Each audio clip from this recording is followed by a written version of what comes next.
Hello and welcome once again students.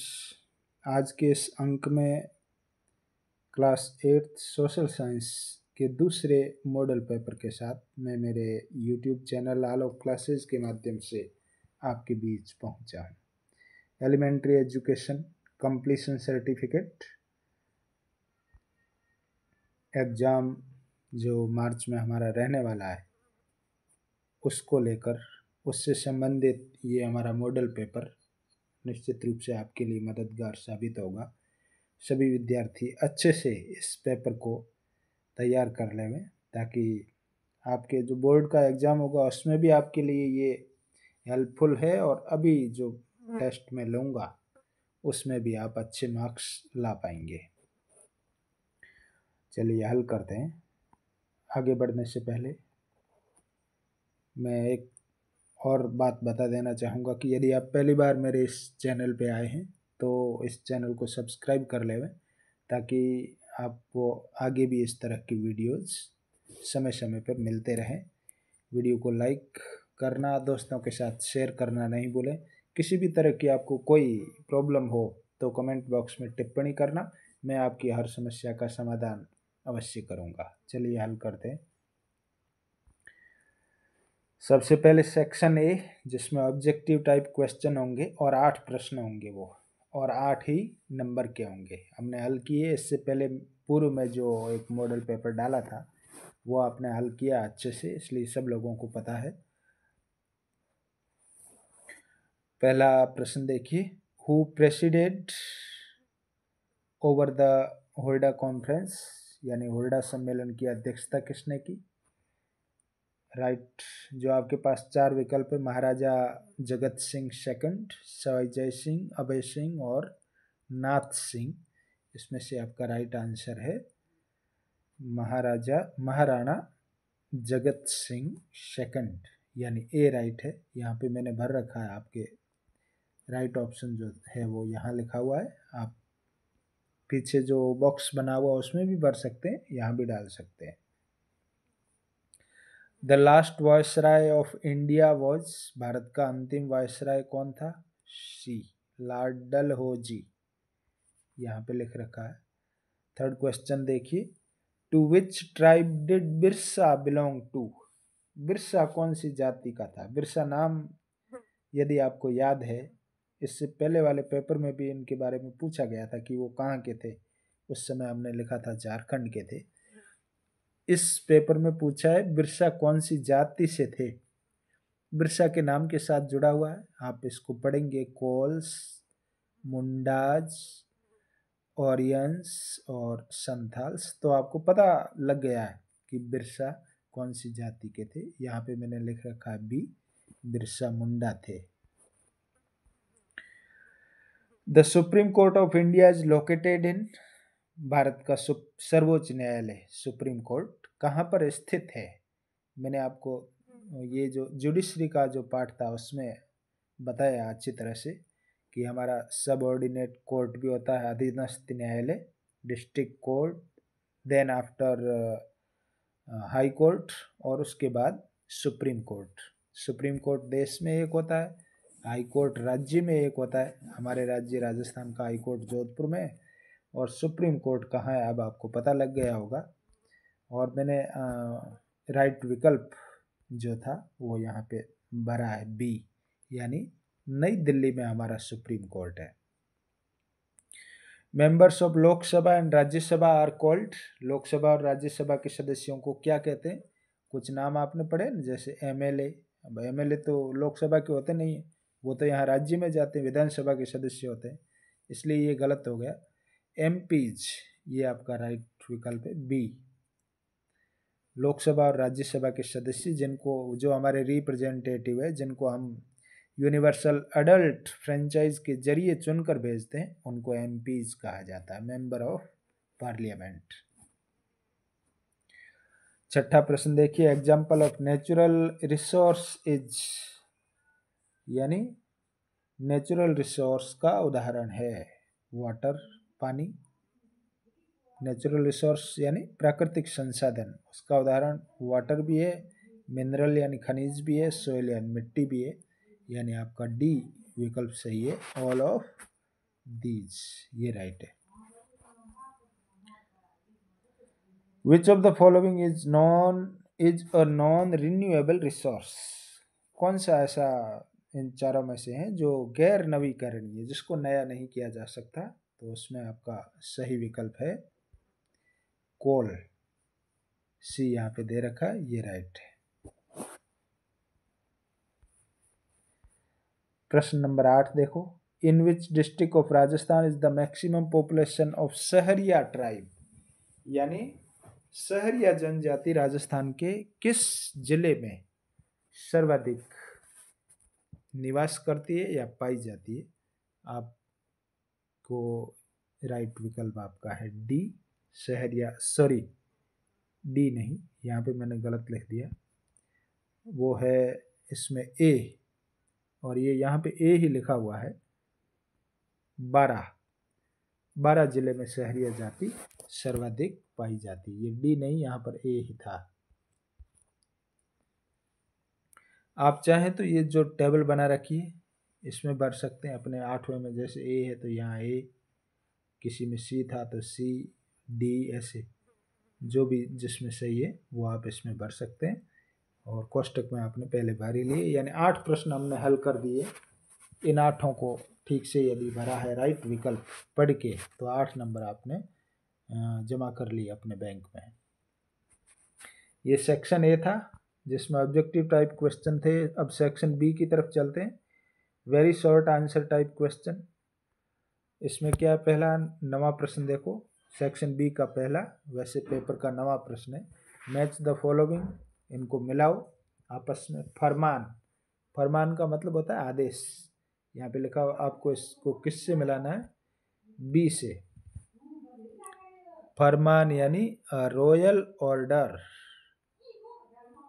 और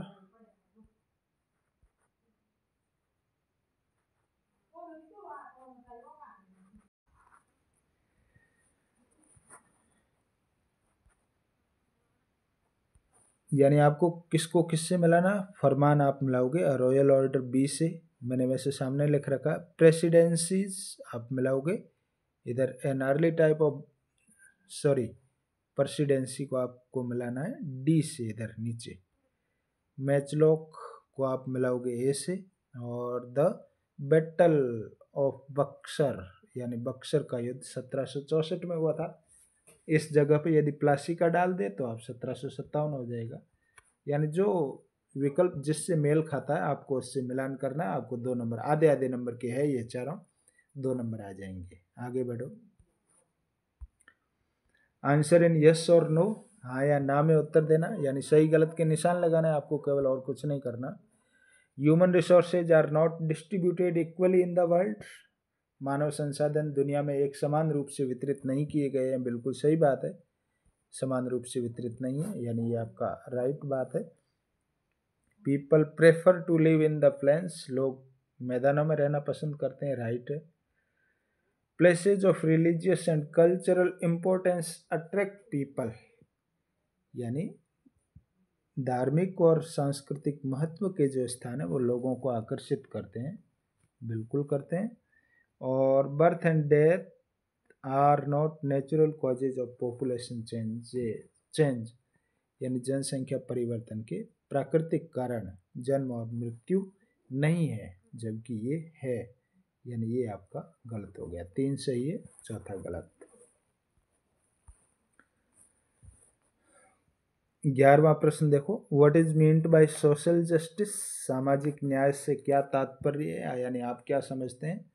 उसका answer देखिए, social justice is the view that everyone deserves equal economic, political and social rights and opportunities, यानी सामाजिक न्याय एक दृष्टिकोण है या एक धारणा है जिसमें हर कोई ये चाहता है कि मुझे आर्थिक, राजनीतिक और सामाजिक अधिकार और अवसर समान रूप से मिले।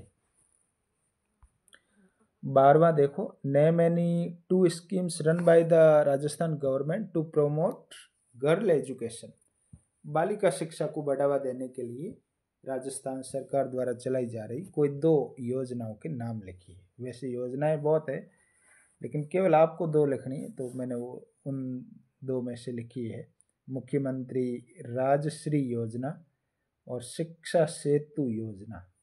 ये हिंदी की योजनाएं हैं, उसी की इंग्लिश बना के आपको लिखनी है। 13वां प्रश्न देखो, what was the immediate cause of revolt of 1857? 1857 की क्रांति का तात्कालिक कारण, अचानक क्यों क्रांति करनी पड़ी? तो वो आपने पढ़ा ना, चर्बी लगी हुई कारतूस, वो इसका कारण था। और वही बात लिखी देखो, introduction of greased cartridge for the Enfield rifle.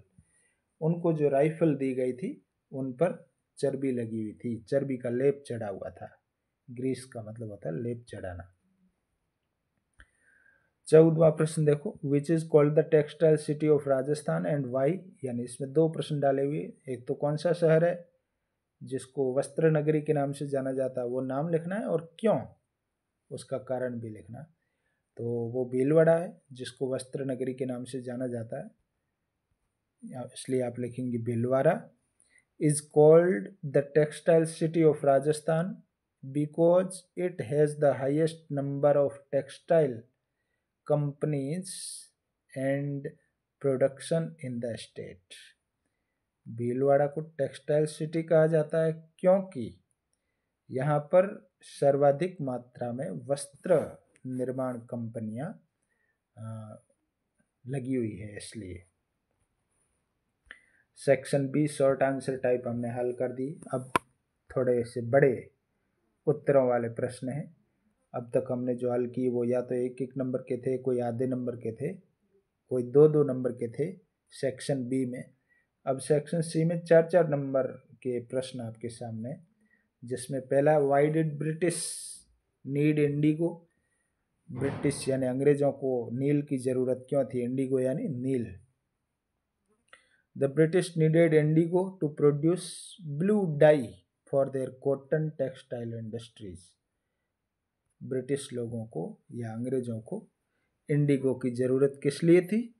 अपने जो सूती वस्त्र थे, यहाँ लिखा ना, कॉटन टेक्सटाइल इंडस्ट्री, सूती वस्त्र उद्योग जो था, उन सूती वस्त्रों पर रंग चढ़ाने के लिए, डाई का मतलब होता है रंग चढ़ाना, तो रंग चढ़ाने के लिए उनको इंडिगो की जरूरत थी। आगे, व्हाट इज शिफ्टिंग कल्टीवेशन? झूम खेती क्या है? शिफ्टिंग यानी स्थानांतरित कृषि। इसको मैंने आपको अच्छी तरह से लिखाया है, इसलिए मैंने यहाँ आंसर नहीं लिखा है। किसका नहीं लिखा है? इस चीज़ का नहीं लिखा है। ये आप अपनी कॉपी में से उठाएंगे जो पहले लिख रखा है, व्हाट इज शिफ्टिंग कल्टीवेशन, जो था ना कि एक स्थान पर रहना, पेड़ों को काटना, जलाना, स्लैश एंड बर्न वाला वो, और फिर उसकी राख को मिट्टी में मिलाना, आदि आदि, जो वो लिखना है। व्हाट आर इट्स डिसएडवांटेज, यानी इसके नुकसान क्या है? शिफ्टिंग कल्टीवेशन जो करते हैं इसके नुकसान क्या है, उसका आंसर मैंने यहाँ लिखा है। ये जो पहला पार्ट था, ये 2 नंबर का ये है, 2 का ये भी है, 2 प्रश्न है इसमें, तो इसका आंसर आपको अपनी कॉपी में से लिखना है, पढ़ना है। इसका मैंने यहाँ लिख दिया है। तो पहले ये आंसर लिखने के बाद आप लिखेंगे डिसएडवांटेजेस, यानी इनके नुकसान क्या है। डिफॉरेस्टेशन यानी वनोन्मूलन होता है।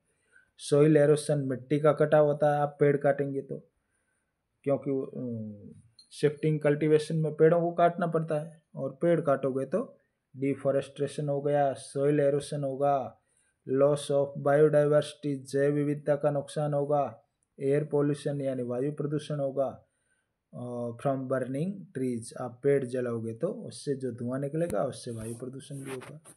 इस तरह से बहुत सारे डिसएडवांटेजेस है स्लैश एंड बर्न एग्रीकल्चर के।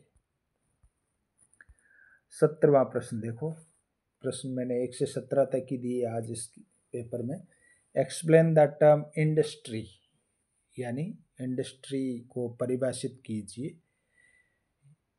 And classify of industries on the basis of ownership, मालिकाना हक के आधार पर वर्गीकरण भी करना आपको, उद्योगों का वर्गीकरण।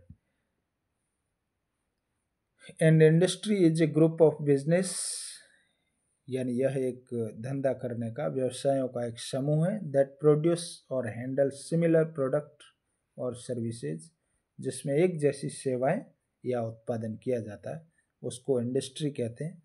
क्लासिफिकेशन ऑफ इंडस्ट्रीज, उद्योगों का वर्गीकरण देखिए। एग्रो बेस्ड कृषि आधारित, मिनरल बेस्ड यानी खनिज आधारित, केमिकल बेस्ड रसायन आधारित, मैरीन बेस्ड यानी समंदर आधारित, और पेस्टोरल बेस्ड यानी पशुपालन आधारित। ये इस तरह से आपका उद्योगों का वर्गीकरण था, इंडस्ट्रीज का वर्गीकरण था। 17 प्रश्न, इसमें मैंने मैप वाला नहीं दिया है। अभी कुछ और बड़े आंसर के जो प्रश्न है, जिनके लॉन्ग आंसर आपको लिखने, वो मैं अगले अंक में केवल लॉन्ग आंसर दूंगा, उसमें शॉर्ट वाले शामिल नहीं करेंगे। वो 1-2 दिन बाद और वीडियो डाल दिया जाएगा। आप सब विद्यार्थी इस पेपर को अच्छी तरह से, शॉर्ट ही पेपर है ये, 17 प्रश्नों का, अच्छी तरह से तैयार कर लें। यदि पुनः दोहरा देता हूँ कि पहली बार इस चैनल पे आए हैं तो इस चैनल को सब्सक्राइब कर देवें। वीडियो कैसा लगा कमेंट बॉक्स में टिप्पणी लिखना, लाइक करना नहीं भूलना है, सबसे पहला काम है वीडियो को लाइक करना। कमेंट बॉक्स में टिप्पणी अवश्य लिखना, यदि आपकी कोई समस्या है तो भी लिखना, नहीं तो वीडियो कैसा लगा, आपके लिए उपयोगी है, कितना उपयोगी था, इससे ज़रूर अवगत करवाना। धन्यवाद।